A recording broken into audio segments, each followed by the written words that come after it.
On November 30th, 2018, Southcentral Alaska was rocked by a 7.0 magnitude earthquake.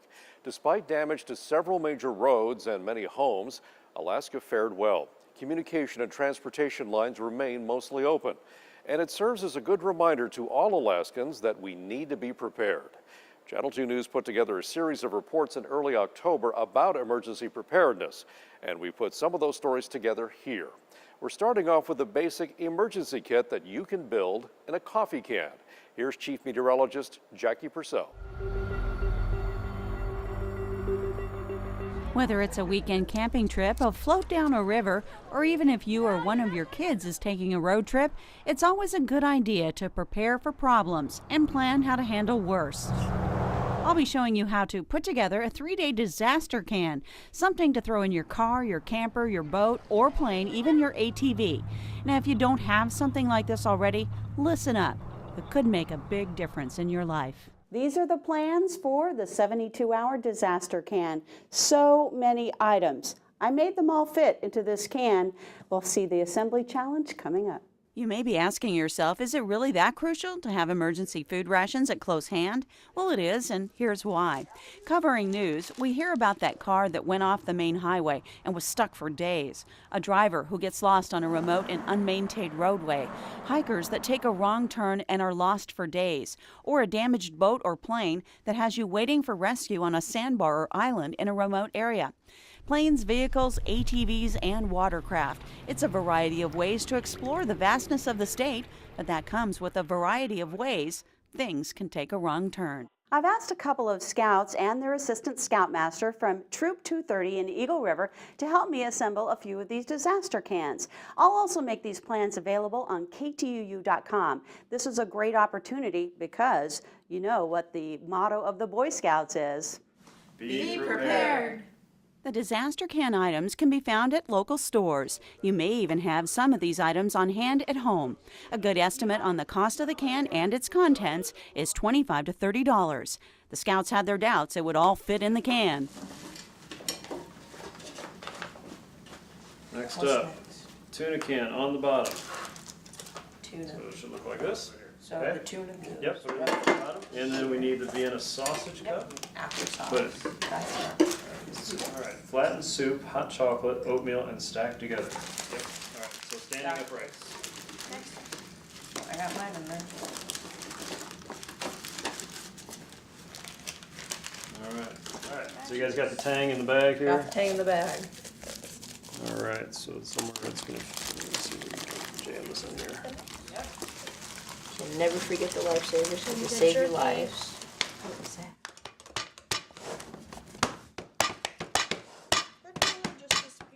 It worked out, guys, didn't Yes, it? it did. Yeah. Nice compact can that's ready to go. It's got just enough to get you through a short emergency. It did all fit, and the project is complete. Shopping took the most time, and with good directions, assembly's pretty quick. Eli and Ben were great. Assistant Scoutmaster Dave Snyder getting in there as well. They'll be able to share their experience with their troop members. I made a couple of new friends, and we're all better prepared. Jackie Purcell, Channel 2 News. When we come back, we'll look at how a major earthquake can impact you decades later, and we check in with the Port of Alaska. Stay with us. The November 30th earthquake left many Alaskans shaken. A traumatic event can linger with a person for years. I spoke with Maggie Holloman and Hope about the 1964 earthquake that still affects her today. Maggie Holloman is one tough woman, hauling and stacking loads of firewood and running a bed and breakfast in Hope that's booked almost year-round. She showed her toughness back in the 70s, becoming the first woman firefighter at Ted Stevens Anchorage International Airport. She even wrote a book about how difficult it was to break down those gender barriers. But behind all that toughness, there's something that haunts Maggie Holloman from when she was just a kid. I don't have any idea how to rectify how I feel when an earthquake hits. I can't control it, but it's the same every time. That fear began when Maggie was 12 years old, when the Good Friday earthquake hit in 1964. And my mom gets up and she yells, she's going, "Get out of the house." So my mom and my brother, they leave, but I I go back to get a bird, Elvis, named after the king. I grabbed the whole cage, but I was the last one to leave. They ran from their house on 16th Avenue and crouched down on the street and thought it would never end. I think the roar of the earth moving and the uncontrollable, not being able to make yourself safe in any way, was one of the most threatening things. The shaking eventually stopped, but the trauma of that day never did. If I was sitting on a chair and somebody accidentally hit it, my heart would just race and my legs would go just liquefy. And now even a small quake sends her into a panic. So I tell my friends today, if you're around me and an earthquake hits and I start running, do not follow me because I don't know what I'm doing. Because all I do is I'm just in a major panic at that time. Maggie Holloman is not alone. A 2014 study published by the National Institutes of Health says up to 87% of catastrophic earthquake survivors showed signs of post-traumatic stress disorder, sometimes years after the quake. And depression and anxiety have also been found to be common disorders in earthquake survivors. When you experience a disaster, the emotional part of the brain records it. And so that memory is there. It's embedded. That was the scariest thing I've ever experienced in my life. And it gets replayed when the ground shakes, just like with Maggie. If I hear an earthquake or I feel an earthquake coming, my heart is just pounding. My legs get weak. So what's really happening for her is every time that there's a minor earthquake, she's re-experiencing the 64 earthquake as if it's happening in that moment, which would bring you to panic. Since we all face the earthquake threat every day, what can we do? I don't know, honestly, that anyone is ever truly emotionally prepared for a life-altering event.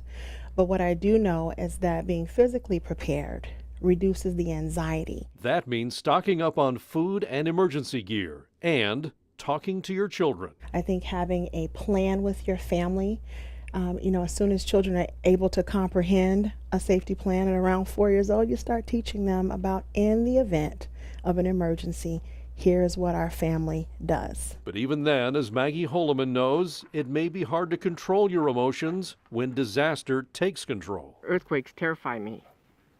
Yeah, no, it's definitely has an effect for the rest of your life. The vegetables arrived on Tuesday. There'll be dinner tonight. 80% of what comes into the state gets here by ship, and most of it comes through the Port of Alaska. But there are signs the port is dying. It was not cracked last year, so they're cracking all the time. This pile will be fixed here in a couple of weeks. Cracks and corrosion, and a port that is no longer up to modern size standards. Every day, crews work putting sleeves around the pilings. A lot of these yellow fenders are missing.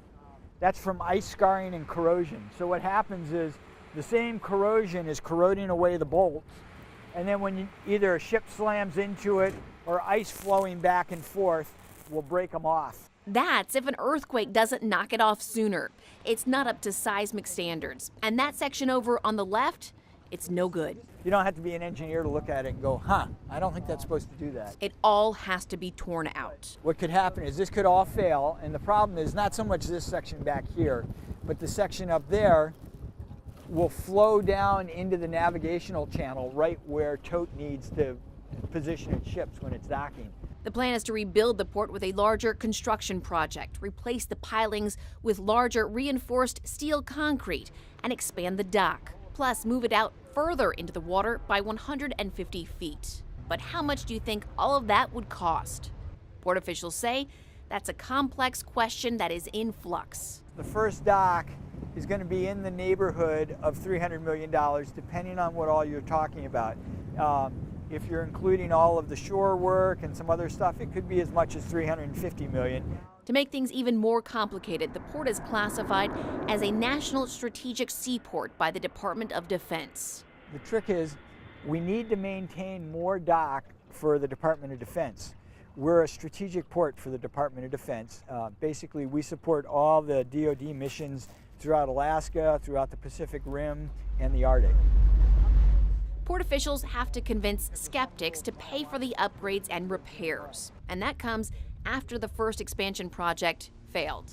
We have about 10 years to go until this dock has to start closing. And if it did, what's for dinner would look very different. That was Rebecca Palscher reporting. Still ahead, if there's a fire or other emergency in your home, do you know how to get out safely? We'll take you through the steps. That's coming up next. Like having an emergency plan, having a home evacuation plan is critical. Do you know how to get out of your house if the main door is blocked? Do your children know how to do that? Well, Morning Edition anchor Ariane Aramburo got a lesson in evacuation. It's one of those easier said than done situations, having an emergency escape plan in place. I'm sure we'd all like to think we know what to do in case of an emergency, but what happens when this door is blocked? And this, a second floor balcony, is your only option. Anytime that you have a plan in place, when the emergency actually happens, everybody's kind of on the same sheet of music as to how to respond to that. Ultimately, the best spots generally tend to be places that are easily accessible away from the structure. In this particular setting where you have all these type of row houses, I would probably suggest something like the fire hydrant that's close. And at that point, a firefighter can actually make contact with you. And every room should have at least 2 exits. So in the event that one exit is blocked or compromised, you should be able to immediately know, due to your plan, that you're going to be able to go out the second egress. Generally, you want to stick with really common entrances and exits that you would normally use on a regular daily basis. So your primary is going to be your front door. So even though every room should have at least 2 exits, early warning is generally the best course of action. So that's enough smoke detectors and CO alarms on enough levels and enough appropriate locations. All right, Matt, so we're in my room. Let's talk getting escaping out of here. Whenever you have a choice of going out your primary or secondary, you should always go out your primary first. But to know whether or not you can go out this door, you need to check the door first. If you are already in the bedroom when the fire starts, or you're alerted to the bedroom from the smoke detectors, you're going to want to stay nice and low. The heat is and the smoke is up high. Roll out of bed. You'll come to the door. You're going to want to actually touch the door with the back of your hand. You're going to want to feel the knob specifically because it conducts the heat through. And then feel up and down the door to see if you have heat in the door and or if you have smoke puffing out from around the edges. That'll give you an idea what's on the other side. If you're not finding that, you can slowly, if your body's down, crack the door, peek outside, and decide whether or not your primary exit is available to you.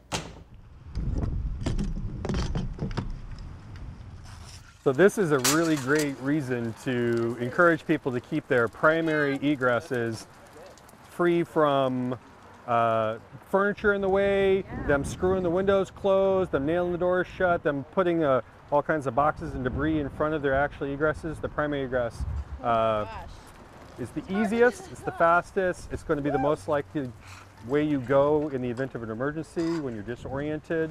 Wow. Secondary egresses are nice, they need to be in place, however, they're secondary. In this particular case, if a child cannot go out the primary egress, they would check their secondary egress. If they are small, you might want to put in a stool or something to that effect that they can get up to the window and see if they can actually open the window. You want to know that in advance. If they are unable to, they can try to block any smoke from around the door with a sheet or something to that effect. If they can't exit, they want to signal to the best of their ability for the firemen that are coming around, so they can throw objects out, such as a teddy bear, they can have a flashlight, they can shine at night, they can scream. Final takeaways, what people need to know about a plan. First and foremost, you need to have a plan. Everybody needs to know what the plan is. You need to practice the plan to include where to go. Kids should never hide in the event that they're trapped and are unable to activate the plan themselves. And in the end, activate 911. If you can't do it from the home, that is completely okay. That's why a lot of people will choose a neighbor as a destination, because they have phone access. Activate us, let us come and do our job. Over here, we have a lot of the oxygen concentrators, stethoscopes, lights, It's something state emergency professionals prepare and train for. It's a lot of the parts and pieces that are needed to take care of the patient. A medical situation in Alaska. What we learned out of the Ebola, scare that happened in Africa was that globalization, you can get on an airplane and you can travel really fast. One that might not even start in our state. So how is Alaska prepared for a highly infectious disease? But with the size and population of Alaska, during a natural disaster, it's vital Alaskans are prepared to take care of themselves initially. This includes medication. As with other parts of your emergency kit, you should have at least a week or two of medications on hand. That's fine for over-the-counter, but prescriptions are a different story. Heidi Hedberg, Chief of Community and Rural Health Systems for the state, says talk to your pharmacist or medical provider. That you look at those prescription medications, and if they are maintenance medications for those chronic meds, hypertension, thyroid, diabetes, that you actually have an extra week on hand. Hedberg also recommends refilling your prescriptions when you have at least 3 to 7 days left so that you have enough until outside assistance gets to Alaska. Have a list of your medications handy, maybe in your wallet or your emergency kit. That way, if you end up at a shelter, you'll know what medications you're taking. Here are some of the documents you might want to keep in your kit: insurance policies and critical phone numbers. Even if you're well prepared for an emergency, it might take a while for the world to get back to normal, and you might need to buy supplies. Now's not the time to rely on plastic. Having some cash on hand, because as we know, in a big event, communications are going to be down, so the ATMs and banks aren't going to be available, so have some cash to do some cash transactions as you need them. With outside assistance at least 4 days away, Alaskans need to be that help until help arrives. Tracy Sinclair, Channel 2 News. Up next, Alaska has a unique concern when our transportation lines are cut off: food supply. We'll look at urban and food vulnerabilities coming up next. When the 7.0 earthquake struck at the end of November 2018, parts of the Glen Highway were damaged, but the road was still drivable. The airport was shut down, but only for a few hours, and the port was back in operation that same week. Now, that meant the food supply to South-Central Alaska and much of the state remained steady. But the risk is there. Jill Burke looks at both the urban and rural food vulnerabilities in Alaska. Thinking about disaster preparedness, there are several at-risk populations in our urban areas that will be affected. If or when disaster strikes, pickled cauliflower is amazing. There's good reason. I love canned beets in the middle of winter. To make sure you know where your next meal will come from. Everyone knows that in times of disaster, the milk and the water disappear, and the toilet paper, right? Rachel Miller studies food security. There are so many ways to preserve your harvest for the whole year. Thinking about the different types of food processing, we have drying for shelf-stable storage, we have canning, fermentation, and freezing. As co-chair of the Alaska Food Policy Council, she says stock up. Think about 3 hot meals a day per person for 5 to 7 days. That's because the biggest hurdle to keep people from going hungry is transportation. Between food banks, grocery stores, schools, and other locations, there is enough food to keep everyone in the state fed for about 1 week. But getting it to where it needs to go is another story. Planes, trains, ships, trucks, they're all vulnerable to disruption. It is in families' best interest to have an individual household food security plan in times of disaster. But what's that really mean? So we're seeing how the emergency preparedness people emergency prepare. Hello. Hey, Jeremy. How's it going? Thank you. Jeremy Zidek works for the Division of Homeland Security and Emergency Management. We stopped by to have a look at his family's emergency food supply. Well, let me show you. He stores his in the garage. It's all breakfast food, so when we have a major disaster, breakfast is what's for dinner. Beneath that, there's more. An Alaskan must-have. Pilot bread, it has a really good shelf life. Freeze-dried food. It's nutritious and can stay in these packages for a very long time. Jars and cans. Things like pickles, Spam, soups. Some go-to favorites. One of our family members loves chili, so we have a bunch of chili in here as well. And what's in the freezer. Here we have some fresh halibut that we caught this year. Zydik says a week's supply is good, 2 weeks even better. It's kind of a good rule of thumb. For every pound of family member that you have, you're going to have 10 calories per day per pound of family member. And that's kind of a rough estimate. The goal? Make what the state has last longer. What you're saying is if households are also prepared themselves, then you can stretch that supply. That's right. The more people that prepare and the more people that are self-sufficient, the longer we'll be able to survive without support from the outside. We traveled to the wild mountains of Alaska's interior. The only way you can get there. We are in the Brooks Range at the most inland community in Alaska. You can see there's mountains everywhere. You can only fly here, but this is Ontoktuvik Pass, a community of just over 300 people. Here, food is flown in bulk from bigger cities. An airplane, not being able to come in would probably be the biggest disruption. A good-sized store tries to keep up with the demand, but if disaster hits, it wouldn't be enough to keep every belly full for very long. And a close look around town offers telltale signs there's more to being prepared here than what money can buy. Been a hunt all my life, but I'm getting slowed down now. Connection to nature and land, to hunting and storing food, is a part of everyday life. Just ask Raymond Paniak. Whenever I had some caribou meat, sometimes I don't touch him till I really need him.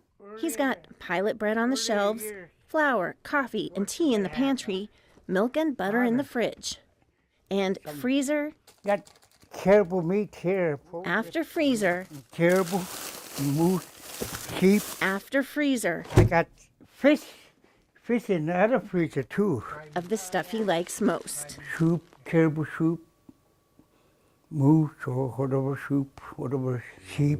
And what if the plane stopped? If store shelves went bare? Probably could survive all right, somehow. If he couldn't, all he'd have to do is head over to the Nunamute school. Like a cereal? Here we go, your favorite. Where 2 cooks feed about a third of the community, children and elders, daily breakfasts, snacks, and lunches. There you go, both hands. If the community suddenly found itself cut off from the rest of the world, this We have our mashed potatoes here. The kids love the mashed potatoes. would most definitely We have our main freezer here. be the place to hunker down. So all of the food that you have here, if you had to feed not just the students, but the community, how long do you think? I think it might last till May, actually. Still, the caribou are late this year, They should have been here by now. and the hunt is about so much more than providing a meal. It's just heartfelt, it's kind of, it hurts. It's like a baby without milk, like that. And you can't grow. Spiritually, you're broken down and it just affects you. Raymond's dad even coined a phrase Hungry country. to describe lean seasons. That's what my dad called it. We don't get caribou or sheep.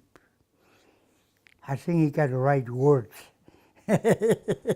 Hungry country, They'll watch, they'll wait, then they'll do what needs to be done. We won't sit tight here. We're going to look for animals. Caribou, sheep, moose, whatever we could catch, Knowing that at any time you can just get basic food from your own backyard is definitely a comfort. These stories and more about emergency preparedness are all on our website under a special tab on the left. Alaska has a number of risk factors that could impact our daily lives at any time.